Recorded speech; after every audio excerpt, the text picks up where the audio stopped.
අයිබෝන් කියලා සාදරයෙන් ආදරයෙන් පිළිගන්නවා මිස්ටර් පොලිටිකල් SL YouTube නාලිකාවට. වීඩියෝ දෙකක් ගෙනල්ලා තිනවා. බලන්න ලෑස්ති වෙමු. channel එක subscribe කරන්න, bell icon click කරන්න, notification දාගන්න, වීඩියෝ වලදී like කරන්න, comment කරන්න, share කරන්න, WhatsApp කරන්න අපලන් ජෙප් එකක් නවනේ. ඔන්නම කෙරෙන්න. පිටකොටුවේ ලැට් කඩනවා නේද? කවුද මේ ලැට් කඩන්නේ? ඔයගලන්ට පුරුදු නැද්ද? ඔයගලන්ගේ ඇස් වලට පුරුදු කරගන්න ලැට් කැඩුවේ කවුද කියලා. යා. මේ කොච්චර සීසන් කියනවද මේ ටොයිලට් කොහොමද කරන්නේ? මේ තමයි අරගලේ කාලේ. හැම ගේකටම පැනලා ටොයිලට් තමයි ගැඩුවේ. ඒ කාලේ මමත් මේ විදිහට දේශපාලන වැඩසටහන් එහෙම කරගෙන ගියා නම් අපේ ගෙදරට පැනලා අපේ ලැට් එක තමයි කඩන්නේ. අපේ ඉතින් ලැට් එකේ කඩන්න දෙයක් කියන අපිට ඉතින් අර පෝච්චියක් මොකක් නැහැ අපිට තෙලින්ම තියෙන්නේ කකුස්සි වලක් නේ තියෙන්නේ. ඒකට ගලකින් ගහලා හරි කඩයි ඉතින්. ඒකේ හිල හරි වහයි ගලක් ඔබලා. ඉතින් එහෙම තමයි කරන්න තියෙන්නේ. එතන තියෙන ඊට පස්සේ ටැප් එක කළා තමයි දාන්න තියෙන්නේ මුන්ට. අනේ මන්ද අප්පා උඹලා වගේ ලැජ්ජ නැති කාලා කණි ටිකක් ලැට් කඩු පියුන්නේ ඈ දැන් උන්ගේ මාණ්ඩුව කරගෙන යනකොටත් ලැට් ටික කඩනවා. ඉතින් දැන් මොකද මුන් හරියට කරන්නේ නැහනේ.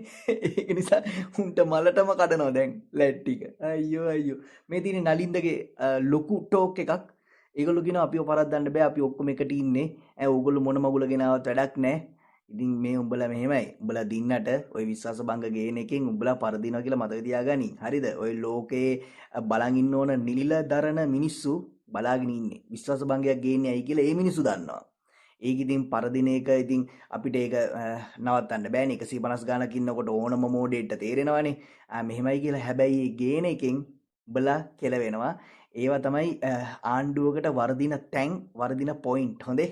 ඔය සමහරයෝ කියනවා මේ සජිත් මහත්තයා මෝඩයි විශ්වාස භංග ගේනවා කියලා. මෝඩකමකට නෙමෙයි ගේන්නේ. ඒක ඇතුලේ තියෙන ලොකු අර්ථකථනයක් විශ්වාස භංගයක් ගේන එකේ. හරිද? අපි යා වීඩියෝ එකට. ඔබතුමාලා ඕම නෙමෙයි. ඔබතුමාලා මේ ආණ්ඩුවේ මේ ඇමතිවරුන්ට වංචා දූෂණ චෝදනා එල්ල කරන්න ආටිමිස් ශ්‍රී හදාගෙන හන්දර ගිල ගොඩ බැලෙන්න. මේ ඒක සාර්ථක වෙන්නේ නැහැ. වෙන දේවල් අල්ලගන්න බලන්න.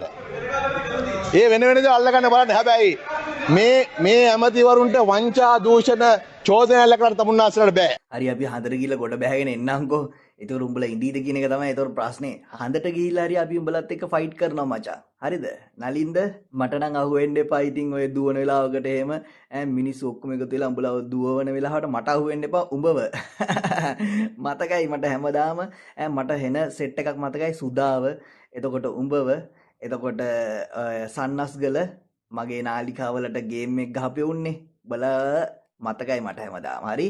මිනිස්සු ඉස්සරහින් දුවන්න එපා. හරි එහෙනම් අද වැඩේ ඉවරයි අපි ඊළඟ දවසේ හමු වෙමු. අයිබෝවන්.